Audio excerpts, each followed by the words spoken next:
Hello दोस्तों, स्वागत है आप सभी का एक और नई वीडियो में। दोस्तों उम्मीद करता हूँ आप सब बेहतर होंगे। आप सभी की तैयारी अच्छी चल रही होगी। दोस्तों जीएस के एक और प्रैक्टिस सेट में आप सभी का स्वागत है। दोस्तों आज का practice set important practice set होने वाला है, क्योंकि इसमें राष्ट्रीय उद्यान और काफ़ी नए नए क्वेश्चनों को लेकर आए हैं, जो कि आने वाले सभी एग्जामों के लिए इंपॉर्टेंट रहेंगे। अपने दोस्तों को सभी को वीडियो शेयर कर देना। तो चलते हैं, टाइम ना वेस्ट करते हुए शुरू करते हैं अपने प्रश्नों को। आज का प्रश्न नंबर एक है हमारा। प्रश्न नंबर एक है हमारा आज का, भारत का सबसे बड़ा राष्ट्रीय उद्यान कौन सा है। भारत का सबसे बड़ा राष्ट्रीय उद्यान का नाम बताना है। कौन सा राष्ट्रीय उद्यान भारत का सबसे बड़ा राष्ट्रीय उद्यान है। ऑप्शन नंबर एक है Jim Corbett national park. Option B है Kaziranga national park. Option C है Dachigam national park. Option D है हेमिश नेशनल पार्क। तो दोस्तों राइट आंसर क्या हो जाएगा इस प्रश्न का। जो भारत का सबसे बड़ा नेशनल पार्क है वो कौन सा है। ऑप्शन नंबर डी इसका सही हो जाएगा। हेमिस नेशनल पार्क भारत का सबसे बड़ा राष्ट्र नेशनल पार्क है। ठीक है, ध्यान रखेंगे ये कहाँ स्थित है। ये जम्मू कश्मीर में स्थित है, ये भी ध्यान रखेंगे। चलते हैं नेक्स्ट क्वेश्चन पर। नेक्स्ट क्वेश्चन है हमारा, भारत का सबसे पुराना राष्ट्रीय उद्यान कौन सा है। भारत का राष्ट्रीय सबसे पुराना राष्ट्रीय उद्यान का नाम बताना है, कौन सा है। ऑप्शन ए है Jim Corbett park. Option B है Kaziranga national park. Option C है Dachigam national park. Option D है मानस राष्ट्रीय उद्यान। तो इसका राइट आंसर क्या हो जाएगा दोस्तों। इसका right answer option number A हो जाएगा, जिम कॉर्बेट पार्क।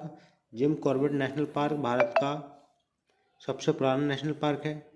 पूछा जाए कब स्थापित हुआ था, तो ये 1936 में 1936 में इसका नाम हैली नेशनल पार्क के नाम से यह स्थापित किया गया था। और ये कहाँ स्थित है। ये उत्तराखंड के नैनीताल जिले के रामनगर रामनगर के बराबर में स्थित है। ये भी ध्यान रखेंगे। और इसका नया नाम पूछा जाए तो रामगंगा नेशनल पार्क इसका नया नाम निर्धारित हो चुका है। ठीक है, इतने पॉइंट इसके ध्यान रखेंगे। चलते हैं अगले प्रश्न पर।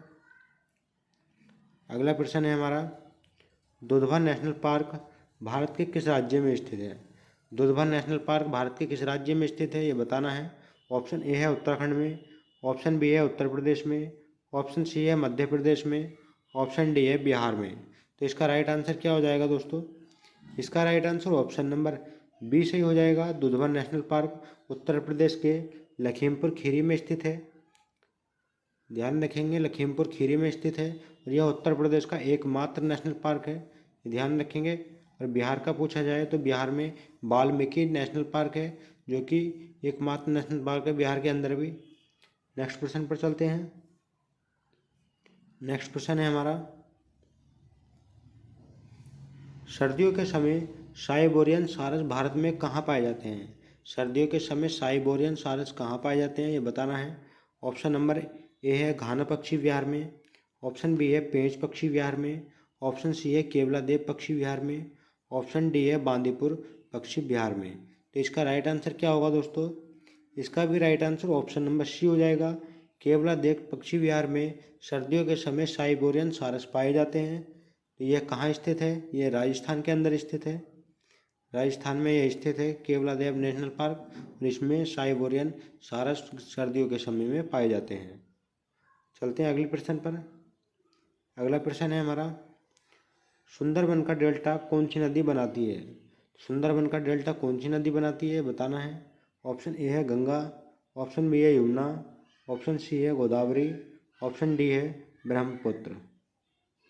तो इसका राइट आंसर क्या हो जाएगा दोस्तों। इसका right answer option number A हो जाएगा।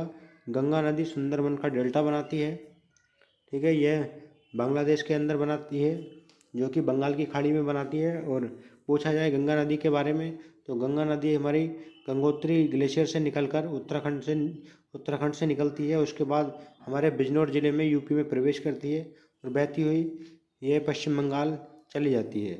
वहाँ जाकर सुंदरबन का डेल्टा बनाती है, जो कि सबसे बड़ा डेल्टा है। ठीक है, नेक्स्ट प्रश्न पर चलते हैं। नेक्स्ट क्वेश्चन है हमारा, भारत के किस राज्य में सबसे ज़्यादा रेल मार्गों का जाल पाया जाता है। भारत के ऐसा कौन सा राज्य है जिसमें सबसे ज़्यादा रेल मार्गों का जाल पाया जाता है। ऑप्शन ए है महाराष्ट्र में। ऑप्शन बी है उत्तर प्रदेश में। ऑप्शन सी है मध्य प्रदेश में। ऑप्शन डी है बिहार में। तो इसका राइट आंसर क्या होगा। इसका right answer option number B हो जाएगा। उत्तर प्रदेश में सर्वाधिक रेल मार्गों का जाल पाया जाता है। ठीक है, ये भी ध्यान रखेंगे। और दूसरे नंबर पर आता है महाराष्ट्र। दूसरे नंबर पर महाराष्ट्र में सबसे ज़्यादा रेल मार्गों का जाल पाया जाता है। नेक्स्ट क्वेश्चन है हमारा, माउंट एटना किस पर्वतमाला में स्थित है? माउंट एटना किस पर्वतमाला में स्थित है? ऑप्शन ए है इसका एंडीज पर्वतमाला, ऑप्शन बी है काराकोरम पर्वतमाला, ऑप्शन सी है सिसली पर्वतमाला, ऑप्शन डी है सुमेको पर्वतमाला। तो इसका राइट आंसर क्या हो जाएगा? इसका right answer option number C हो जाएगा। सिसली पर्वतमाला में माउंट एटना स्थित है, तो इसलिए इसका ऑप्शन नंबर सी सही हो जाएगा। चलते हैं अपने अगले प्रश्न पर। अगला प्रश्न है हमारा, किस दिन पृथ्वी से सूर्य की दूरी न्यूनतम होती है? ऐसा कौन सा दिन है जिसमें पृथ्वी से सूर्य की दूरी न्यूनतम होती है, बताना है। ऑप्शन ए है 3 जनवरी को, ऑप्शन बी है 3 जून को, ऑप्शन सी है 4 जनवरी को, ऑप्शन डी है 4 जुलाई को। तो इसका राइट आंसर क्या हो जाएगा दोस्तों? इसका right answer option number A सही हो जाएगा। 3 जनवरी को पृथ्वी और सूर्य के बीच की दूरी सबसे कम होती है, तो इसलिए इसका ऑप्शन नंबर ए सही हो जाएगा। और पूछा जाए सबसे ज़्यादा दूरी कब होती है? सबसे ज़्यादा दूरी 4 जुलाई को होती है। 4 जुलाई को सबसे ज़्यादा दूरी होती है, ये भी ध्यान रखेंगे। अगले प्रश्न पर चलते हैं। अगला प्रश्न है हमारा, प्लासी का युद्ध किस वर्ष हुआ था? प्लासी का युद्ध किस वर्ष हुआ था, ये बताना है। ऑप्शन नंबर ए है 1764 में, ऑप्शन बी है 1755 में, ऑप्शन सी है 1757 में, ऑप्शन डी है 1657 में। तो इसका राइट आंसर क्या रहेगा दोस्तों? इसका right answer option number A सही हो जाएगा। ये ऑप्शन नंबर सी सही हो जाएगा। 1757 में प्लासी का युद्ध हुआ था। और पूछा जाए 1764 के बारे में, 1764 में बक्सर का युद्ध हुआ था, यह भी ध्यान रखेंगे। नेक्स्ट प्रश्न पर चलते हैं। नेक्स्ट प्रश्न है दोस्तों हमारा, प्रार्थना समाज की स्थापना किसने की थी? प्रार्थना समाज की स्थापना किसके द्वारा की गई थी, ये बताना है। ऑप्शन नंबर ए है आत्मारंग पांडुरंग, ऑप्शन बी है राजा राम मोहन राय, ऑप्शन सी है सुभाष चंद्र बोस, ऑप्शन डी है चंद्रशेखर आज़ाद। तो इसका भी राइट आंसर क्या हो जाएगा दोस्तों? इसका right answer option number A हो जाएगा। प्रार्थना समाज की स्थापना आत्मारंग पांडुरंग ने की थी, यह ध्यान रखेंगे। पूछा जाए राजा राम मोहन राय के बारे में, तो राजा राम मोहन राय जी ने ब्रह्म समाज की स्थापना की थी। कब की थी? यह 1828 में की थी। पूछा जाए सुभाष चंद्र बोस जी के बारे में, तो इन्होंने फॉरवर्ड ब्लॉक की स्थापना की थी। और डेट पूछा जाए तो डेट इनकी 1939 में इन्होंने फॉरवर्ड ब्लॉक की स्थापना की थी। पूछा जाए चंद्रशेखर आज़ाद जी के बारे में, तो इन्होंने आज़ाद हिंद फौज का गठन किया था, तो ये भी ध्यान रखेंगे। इनके चारों पॉइंट इंपॉर्टेंट हैं, एग्जाम में पूछे जाते हैं क्वेश्चन, तो ध्यान रखेंगे दोस्तों।